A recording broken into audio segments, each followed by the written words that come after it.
ட்ரம்பின் அடுத்த ஆட்டம். ஒட்டுமொத்த உலக வல்லரசுகளையும் இந்தியாவுக்கு எதிராக திருப்புறாராம். என்ன நடக்குதுன்னு தெரியலை.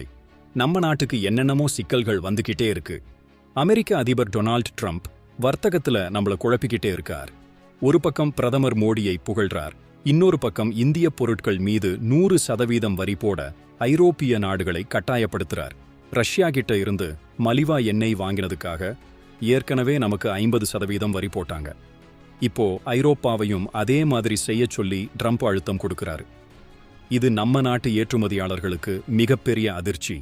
இந்த மசாலா ஒப்பந்தம்னு ஒரு புது கதையை சொல்றாங்க. அது என்னன்னா, நம்ம கிட்ட இருந்து பலவந்தமா பிரஷர் கொடுத்து ஒரு ஒப்பந்தம் போடுறது. பார்க்க நல்லா தெரியும், ஆனா நமக்கு எந்த பயனும் இருக்காது. நம்ம ஏற்றுமதியாளர்களை பாதுகாக்காதுன்னு நிபுணர்கள் எச்சரிக்கிறாங்க. இந்த மாதிரி தற்காலிக தீர்வுகளுக்கு பலியாகாம நிரந்தரமான நல்ல ஒப்பந்தங்களை இந்தியா செய்யணும்.